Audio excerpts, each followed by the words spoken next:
Hey everybody, hope you're doing great tonight. Another episode of Old School Gamer Live coming at you. It is no quarter.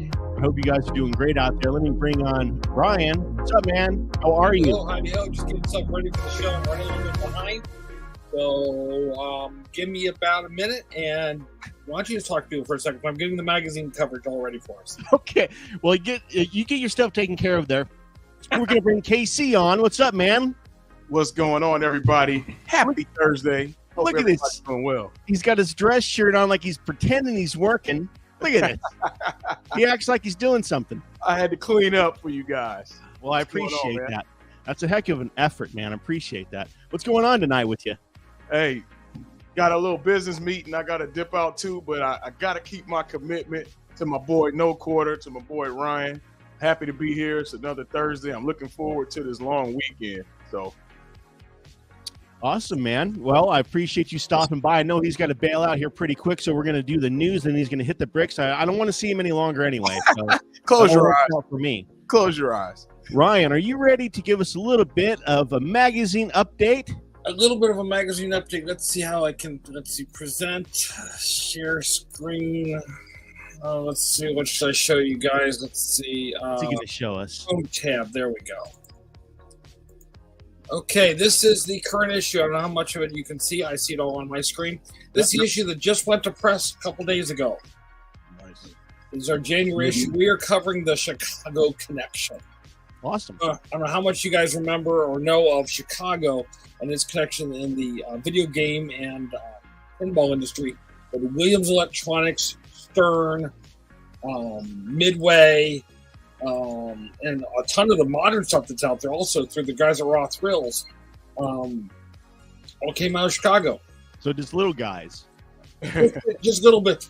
Take Nintendo out of it, take SoCal out of it, and Atari and Northern California.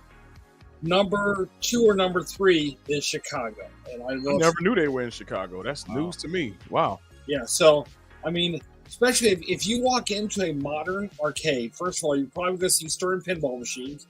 Those are the top pinball machines out there. And they're all over with everything. And then the other thing you're going to see a lot of is Raw Thrills. If you check out all the games that are out there, the Big Buck Hunters, and a lot of the other games that are in the modern arcades, they're from a company called Raw Thrills. Let's see if I can find the coverage I was thinking of. Raw Thrills. There's some Raw Thrills stuff, I think. Come on, computer. Pretty much any modern arcade is filled with Raw Thrills products. Absolutely filled. Dave and Buster. Yeah, so you'll see a ton of that, and we do have a little bit more Atari coverage in there. We had so much Atari coverage leaking over. Here's the Raw Thrills stuff. Those supersized look at that. Raw Thrills. Love that oversized Pac-Man. Oh, I love them. Batmans. All that kind of stuff. Even the Nintendo, the Mario Kart one that's out there is put together by the guys at Raw Thrills, which is a gentleman named Eugene Jarvis, who I am going to get on the show. I've already talked to him about. Awesome. But Eugene Jarvis is just legendary. I mean, and Robotron, and you've got all the games from back in the Midway days. He had his fingers involved in it. We'll pull him in one of these times. Awesome. Very cool, man. That is very exciting. I guess I didn't know exactly how powerful Chicago was in the gaming world. It's pretty impressive. So we're covering that, and the issue after that, we're going into a lot of Stern pinball stuff. So we got the Chicago connection, a couple issues out, and then where was it going to go? Oh, Activision. You know that little company Activision that started by 4 guys that left Atari? Well, they were the first third-party publisher. First party being, like the company Nintendo. Second party is a company that is contracted with Nintendo or the producer of the machines. Third party is someone like Activision. Bunch of guys that left Atari and started their own company, started making cartridges for the Atari, upset Atari more than a little bit about the whole thing, but won the case, and that's how we now have machines with other companies publishing games on them. Thanks to awesome. David Crane and all my friends over formerly of Activision. It'd be amazing if they still had one share of stock of Activision. Didn't Microsoft buying them out or something? Or who is buying Activision? I don't know. I haven't heard that. Yeah, there's let's see, let me look it up real quick. Activision Blizzard is being bought by Microsoft. Oh wow, and Blizzard. That's amazing. Wow. Yeah, Yes. it still has to go through everything, but yeah, $68.7 billion transaction. All started with 4 guys that were upset because they were treated like trash at Atari. The short version of the story on that, yeah, I'm talking 2 issues out of the magazine, but we got to work that far out, is they went to their bosses at Atari and asked for a raise. I said, I've got this million-selling game, and I've got this $500,000 selling game that's selling all these things. Well, you're just as important as the guy that puts the chips in the games and boxes them and seals them to us. And they said, really? They bugged out. So more on that story coming up this spring. Nice. That's very cool, man. I can't wait to read that. That's what I love about the Old School Gamer magazine is you learn all kinds of history that there's no other way you would have known because you're hearing it from the guys that actually were in it. They actually did it. That's the coolest. That's one of the coolest things. I was up at the Portland show, and David Crane walks up to the booth. It's like, oh my God, Pitfall, baby, Pitfall. I went and found myself an Atari 2600 cartridge in probably the cheap bin at a booth and had him autograph it. I mean, this guy. That was slick. That was slick. That's a classic, man. Yeah. That is awesome. On that vibe, we are getting you guys to Portland this year somehow, right? Both you guys coming up to Portland? Hey, what was the date on that? Portland is October or something like that. October? Oh, okay. Yeah, October. Yeah, we can probably do that, man. October. Okay, let's roll on, folks. All right, latest news, guys. Let's see what Casey has in store for us today. What's going on here? So I wanted to touch on, since I know we took a break for the holidays, but this came out, I say a few weeks ago, it was at the end of December. But Wired came out with an interesting article discussing the different consoles that are coming out. And I know No Quarter, we spoke before about these companies they're tugging at our heartstrings when it comes to nostalgia. I think these generations, the past 2 generations have been, I call it the nostalgic generations. And a lot of companies are taking advantage. So this article discussed the different consoles that are out. There are millions of ways to play different games, right? We done seen the Uplay arcade machine. We got different arcades that are in the home now. And this is talking more so about the different consoles. So one that caught my attention for cartridge collectors like myself, I know Six from Bash Gaming, he collects a lot of cartridges. There's a machine called the Poly Mega. Have you guys heard of that machine? Yeah. I saw it a couple years ago at E3. It's a very limited release, tough to get your hands on, but really freaking cool. So to your point, Ryan, I see, because look at the price on that. It's almost $600 for a retro machine. And then that includes all the various adapters. The base units, I think, like $300 or $400. But if you want to put Nintendo 64 games in it, another $100. You want to put because the base unit is a disc thing. It'll play the PS1s, Neo Geos, a couple things. But yeah, for every different type of cartridge, you got to buy the $100 adapter. So it caught my attention for the reason being because I get tired of hooking. How many retro collectors out there that's out there listening get tired of switching different consoles when they want to play something? I want it to be authentic though. And with this, you could use the actual cartridges. So I thought that was pretty interesting. And there's something that a module, I guess a light gun module, is all kind of different things on this one machine that got my attention. Yeah. Hopefully they'll be at E3 again demoing the units because that's where I saw it. I'm going to go to E3 this year. I want to see this. It is a cool unit. There's some questions when I was speaking with some friends also in the industry about stuff with it, about how they're handling things, but it's got a really neat system behind it. I want to get my hands. We're going to go to a little bit later. Has another way of playing games and stuff like that out there, but a different atmosphere. I like this idea of being able to actually play the physicals.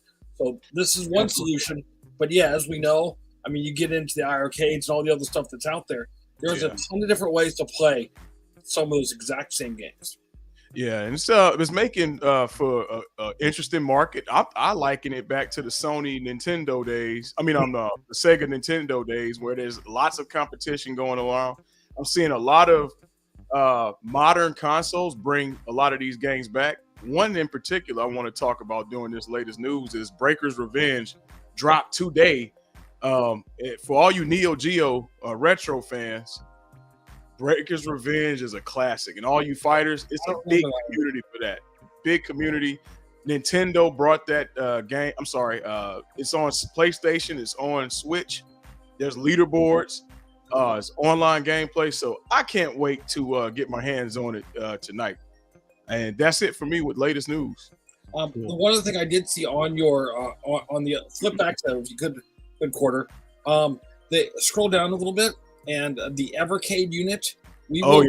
Stuff on the Evercade. We have one of those on the way to us right now. The Evercade X. I don't remember which model it is. Oh yeah, EXP. We have one of those coming to us. I was talking with Mike Murdas, one of our staff. So we'll have more information on that coming soon. That's a neat unit out of the UK. Yeah. We're trying to get them to do a little bit more here in the US. Yeah, I've been hearing a lot. You seen those no quarter? I've been hearing a lot about these Evercades, and it's in this article. But what's the gist of it? What's the hype behind it? I've been seeing a lot of posts about it. Well, they've gotten out a lot of different licenses and stuff. You literally buy cartridges with games on them. I mean, you can buy indie developed stuff and a bunch of other stuff that's out there. So it's going back to a cartridge type of atmosphere. It's cool because you buy packs basically. You buy a Data East cartridge and it'll have 12 games on there from Data East. You buy an IRAM package, a Jelco package. It's pretty sweet. It really is, and it's a handheld unit. They also have a home console as well, and they all play the same cartridges. So it's a pretty cool little system. It really is. Well, they know who has the money to buy all this stuff. It's our generations that are getting the heartstrings pulled. Well, the retro gaming of the 70s and 80s and early 90s is so big right now because Mom threw away all of our games or sold them at a price. Yeah, we're going back and buying them again for 5 times the price sometimes. I think what it is we all have kids now, and so we want to share our childhood with our children, and so this is the easiest way to do it, right? I mean, we are very lucky and very fortunate that we have video games. Our parents had, my dad went to war, so I grew up with military stuff around and all, so it's, and Lincoln Logs and Legos. I mean, come on. Exactly. Connect set, erector set. Erector set. Yep, exactly. All right, let's move on to our friends of Old School Gamer, guys. This is a really cool guy here, Brian Hall with Argon. Really cool new system. Brian, how in the heck are you, man? Awesome. Well, thank you so much for being on. Cringing a little bit there when we're talking about all these physical product stuff because he's got a solution that works a little bit differently. If you already own the games, you already have a legal copy of them, ROMs or whatever. I met this guy and we just connected up. What was the first show we met at? Was it Portland going back or where did we first meet up at? It might have been Korg's. Okay, but in Ohio, yep. In Ohio, maybe might have been Portland Retro. I mean, you go to a lot of shows. We do too. So. Yeah, and we started talking. He started showing me stuff. He's actually one of the people that moved me on to go. I've been an Apple person all the time. That's why we're going to work on No Quarter there. We're going to get him off that Apple stuff, get him over to Android stuff. And, I do too much work on these machines, man. They weren't too good for me to not use them. That's the problem. Well, the best computer out there, yes, is an iMac in my opinion. I love using my iMac, but I do everything virtual on it. I heard the only thing I run actually on my iMac is InDesign. So getting back to this, I started talking to him, saw all the cool stuff he was doing, and bought my first Android phone because I saw all the cool things that could be done on Android that Apple wouldn't let you do. But we're not going to do an anti-Apple show here. We're just going to talk about how cool this is to be able to play all kinds of games in all kinds of locations. So there's your setup. Brian, go for it. All right. Well, I guess in the interest of disclosure, I'm using a MacBook Air M2 right now, and all of our development is done on Macs. So that's hilarious. It's I mean, we actually have the code running on Macs, but it was interesting that and we're getting ahead of ourselves a bit. I mean, the broad vision here is we wanted to bring all these awesome games from the consoles and the home computers of like the 70s to 90s. So basically the cartridge era. We want to be like a Spotify for those games. So we've taken an app approach, and everything is like zero config. Like you just install it, the library is already there. We support keyboards and Bluetooth controllers and fight sticks, and you just don't set anything up. It just goes. So instead of getting, you guys were talking about erector sets and Legos, this is kind of the anti of that. This is like, you just install it and you're going. I guess so you got hundreds. How many games do you have now, do you think? I think we've got, it's over 300. Wow. We're supporting currently about 10 different 8-bit systems. So Atari 2600, 5200, 7800, Atari Lynx. We added Atari 8-bit home computer. I mean, that's kind of obscure, but that was my own personal love. I used to write games and utilities that I self-published for Atari computers back in the day. So that was kind of important to me that we got Atari 8-bit support in there. And then we've done Coleco and television, Vectrex. Ones coming up will be Game Boy Color, and Pico 8. At that point, like, we've got 8-bit, well covered. And then we'd have to choose the right time to venture into the 16-bit era. But basically everything from that, 70s to 90s, everything from like Atari 2600 to, mid 90s, like Atari Jaguar, N64, someday we'd like to be doing all that stuff. I mean, we love them all. They're like kids, right? You gotta love them all. Sure. And that's very cool.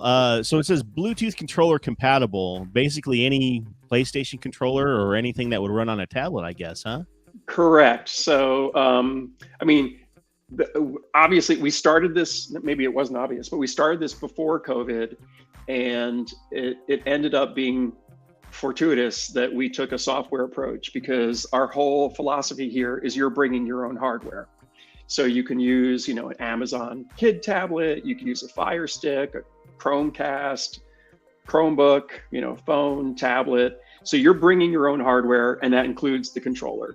So we work with stuff from 8-Bit Do, we work with PlayStation controllers, Xbox controllers, Switch controllers, pretty much anything that supports the Bluetooth standard for game controllers. Nice. And we're seeing that there's obviously a lot of games already included on it, and you're working on releasing other stuff and licensing other things in there. But the bring your own game kind of vibe, tell us a little bit about that. So this is an interesting one. So, all the games that we provide, we work with the rights holders and we license. And we also wanted to be able to support games that we weren't necessarily able to like work out an arrangement with the rights holder. Or, for example, like there's tons of really awesome stuff that you can find on Itch or Atari Age or whatnot. So through the bring your own feature, we support that you can add those games to your personal library. And then you're able to play games that we haven't necessarily put into the library that we provide. So you kind of get the best of both worlds. Well, I mean, it comes down to on stuff like that. Like, for instance, I own Super Mario Brothers. I own whatever. I own the cartridge of it. So from what I understand, Digital Millennium Copyright Act, I can bring it to another platform and play it. It's a cloudy area of the licensing, or how would you describe it? How would I describe it? I mean, I guess I'd say, we encourage you to play games that you legally own. Yes. Very good. Very good. I think we've all owned these games about 10,000 times each. I know I have owned so many games that I've sold and bought again multiple times. So that's very cool, man. I am glad to learn about this. I love these cloud-based systems like this, because it lets you play it anywhere, just like what your system is here. I love this. The touch screen, I guess it just has like a little mouse cursor that pops up, or possibly a thumb. Right. Pad. So you'll get a virtual joystick and buttons, and they adapt based on the system being played. So a Vectrex game is going to have 4 fire buttons, and a Atari 7800 game is going to have 2. For systems that had a keypad like the Intellivision Coleco or 5200, we have a on-screen virtual keypad you can use. So we've really, we've we dove quite deeply into supporting these various systems to make sure that all the games can be played correctly. Can you talk about the subscriptions that are available? Sure. So we have that library, a couple of hundred games. They're free to play.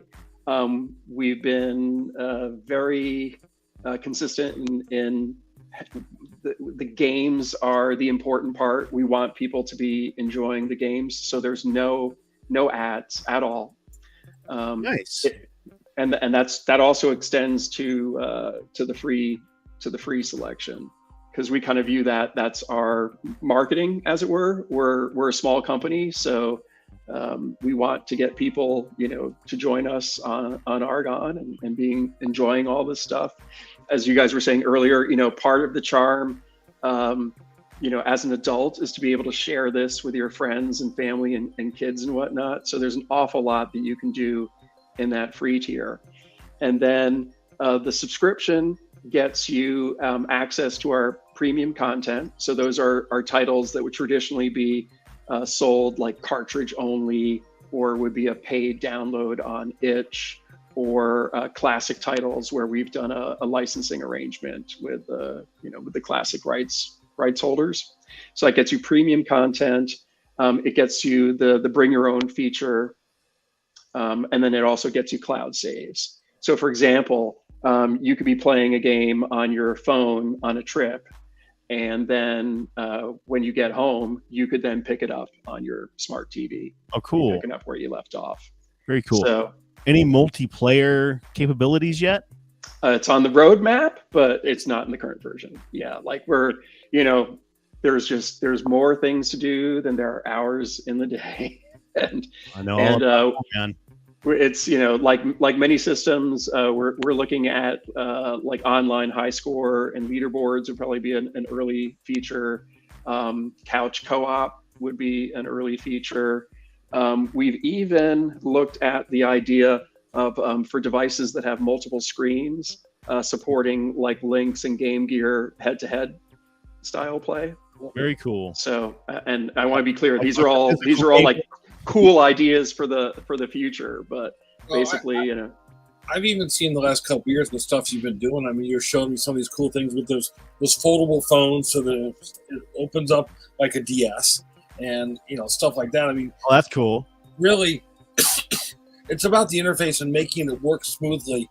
Because yes, you can get emulators all kinds of different places, but having it smooth, you don't have to go and flip settings, move things around. It can get very confusing. I come from a person who had, I've gotten a ton of different ROMs of things, and I play with them, but it's a lot of work.